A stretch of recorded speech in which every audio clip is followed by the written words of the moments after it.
औज़ुबिल्लाहिमिनश्शैतानिर्रजीम बिस्मिल्लाहिर्रहमानिर्रहीम। Dear students, Assalamu alaikum warahmatullahi wabarakatuh.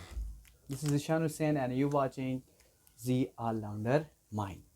तो फिर आज का हमारा जो लास्ट टॉपिक है जी, चैप्टर नंबर 5 नाइन्थ क्लास की जो बायोलॉजी है उसकी जो लास्ट टॉपिक है दैट इज़ नेक्रोसिस और दूसरा क्या है एपोप्टोसिस।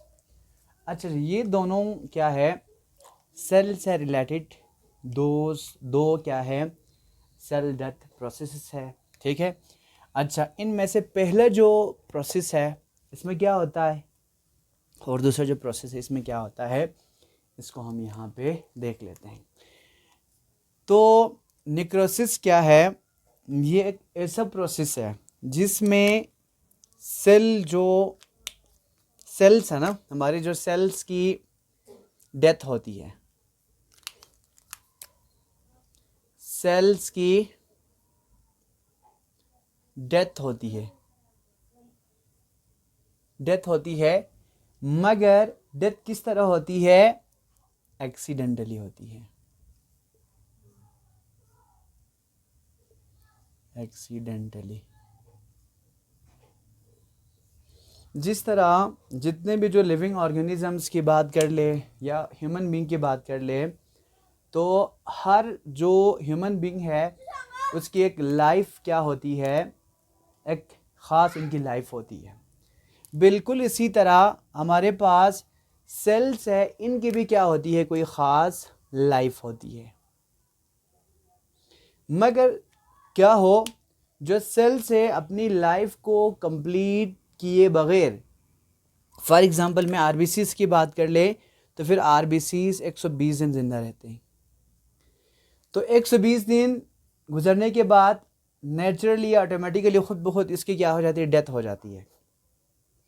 अगर ऐसा ना हो बल्कि 120 दिन से पहले फॉर एग्ज़ाम्पल 60 दिन बाद या इसी तरह या जो 30 दिन बाद या जो आरबीसीज की क्या हो, डेथ हो, अपने मुकर्ररा वक़्त से पहले किसी भी ऑर्गन की या किसी भी टिश्यू की सेल डेथ प्रोसेस को क्या कहा जाता है, नेक्रोसिस कहा जाता है।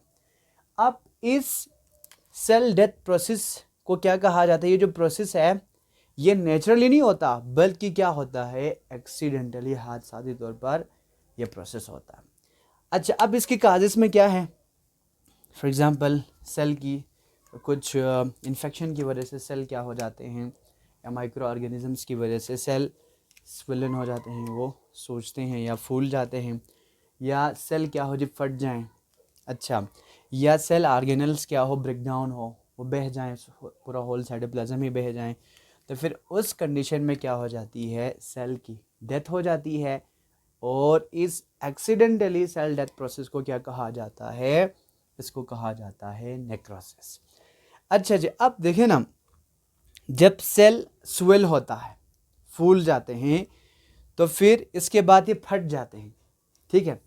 अब सेल स्वेलिंग के साथ साथ इसके अंदर कुछ हार्मफुल मटेरियल्स भी बनते हैं, इनको कहा जाता है टॉक्सिन्स। क्या कहा जाता है, अब ये जो टॉक्सिन्स है जब ये फटने के बाद वही सेल, तो फॉर एग्जाम्पल ये कोई सेल हो, ये फट गए हैं जी, यहाँ से फट गए हैं, ठीक है, तो खुद तो तबाह हो ही जाते हैं मगर आस पास के सेल्स है इनको भी ये क्या कर लेते हैं, इनको भी ये, ठीक है ना, नुकसान पहुंचाते हैं, उनके लिए भी डेंजरस होता है। तो ये जो होल प्रोसेस है इसको कहा जाता है नेक्रोसिस। इसके बाद नेक्स्ट जो टॉपिक है दैट इज एपोप्टोसिस। क्या है एपोप्टोसिस? एपोप्टोसिस का मतलब होता है कि जो सेल, ऐसा सेल डेथ प्रोसेस जिसमें सेल्स की डेथ हो बल्कि क्या हो, प्रोग्राम तरीके से हो। प्रोग्राम्ड सेल डेथ प्रोसेस को क्या कहा जाता है, सेल डेथ हो जी प्रोग्राम तरीके से। इसका मतलब है फॉर एग्जांपल मैंने यहाँ पे एग्जांपल दिया था ना कि आरबीसीज की जो लाइफ स्पेन है वह है 120 दिन। 120 दिन इसकी लाइफ स्पेन है। इसके बाद क्या हो जाते हैं, आसपास के जो सेल्स है वहाँ से सिग्नल आते हैं। या फॉर एग्जांपल आप इसको G1 फेस में ये जो G1 फेस में क्या होता है, वहाँ पे आस पास के जो सेल से मैसेजेस आती है, ठीक है। इसके बाद ये जो सेल है, ठीक है, ये एपोप्टोसिस में क्या हो जाते हैं, इंटर हो जाते हैं, ये मरने के लिए तैयार हो जाते हैं। सिंपल से बात है। अच्छा जी, अब इसके बाद ये एपोप्टोसिस में इंटर हो जाते हैं। अच्छा, अब एपोप्टोसिस कैसे होते हैं, तो इसके बाद ये भी हो सकते हैं कि आसपास के सेल से सिग्नल या मैसेजेस होने की वजह से, या सेल श्रिंकेज हो, क्या हो, सेल सिकुड़ जाएं जी। अच्छा जी, क्योंकि जो सेल की रिक्वायरमेंट हो या इसको सरवाइव करने के लिए जो मटेरियल्स आ रहे थे, ठीक है, उसी सिग्नल की वजह से ये बंद हो जाते हैं, और जिसकी वजह से यहाँ पे पानी की कमी हो जाती है। जब पानी की कमी हो जाए तो फिर सेल क्या हो जाते हैं, सिकुड़ जाते हैं, सेल सिकुड़ जाते हैं। इसके बाद है, उसी सिग्नलिंग की वजह से क्रोमेटिन है ना, ये क्या हो जाते हैं, कंडेंस हो जाते हैं। क्रोमेटिन नॉन फंक्शनल हो, कंडेंस हो, तो फिर क्या हो जाते हैं, होल जो सेल है ना, वो ये जो क्या हो जाते हैं, सेल की इस तरह नेचुरल तरीके से हमारे बॉडी के अंदर, हमारे बॉडी के अंदर से ही सिग्नलिंग होने के बाद उस सेल की क्या हो जाती है, डेथ हो जाती है, और इस अमल को कहा जाता है एपोप्टोसिस।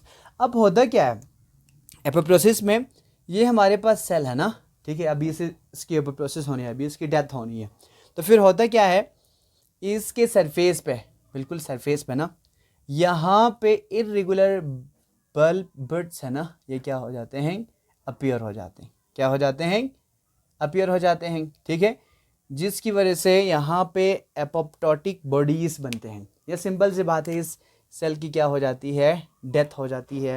ये जो मटेरियल आके यहाँ पे सेल की जो रिक्वायरमेंट्स है इनको क्या कर लेते हैं, आने नहीं देता, तो फिर होल सेल की क्या हो जाती है, डेथ हो जाती है। अच्छा, अब जो डेथ सेल है वो हमारे सेल के लिए क्या होता है, वो जस्ट वेस्ट होता है। वो क्या होता है, जस्ट वेस्ट होता है। तो फिर उसी वेस्ट को, अगर वेस्ट वहाँ पे पड़ा रहे तो फिर मे भी यहाँ पे कोई प्रॉब्लम हो, या सेल के अंदर मज़ीद या जो प्रॉब्लम्स पैदा ना हो, तो फिर होता क्या है, उसी एपोप्टोटिक बॉडी से जो डेथ जो सेल है, इसको ख़त्म करने के लिए हमारे जो WBCs के जो सेल्स होते हैं, वाइट ब्लड सेल, इन्हीं एपोप्टोटिक बॉडीज़ को, डेथ पार्टिकल को या डेथ सेल को क्या कर लेते हैं, खा जाते हैं, इनगल्फ कर लेते हैं। और इस इनगल्फ वाली जो प्रोसेस है, इसको कहा जाता है फेगोसाइटोसिस, ठीक है। तो फेगोसाइटोसिस के ज़रिए से WBCs एपोप्टोटिक बॉडीज़ को, डेथ जितने भी जो सेल्स हैं, इनको क्या कर लेते हैं, खा लेते हैं। तो उम्मीद करता हूँ कि आपको आज का जो लेक्चर है वो अच्छी तरीके से समझ आया होगा। तो फिर अल्हम्दुलिल्लाह जो चैप्टर नंबर 5 है वो यहाँ तक कंप्लीट हो जाते हैं। तो इंशाल्लाह नेक्स्ट लेक्चर के साथ आप लोगों से फिर मिलते हैं। तब तक के लिए अपना ख्याल रखिएगा। अल्लाह हाफिज़।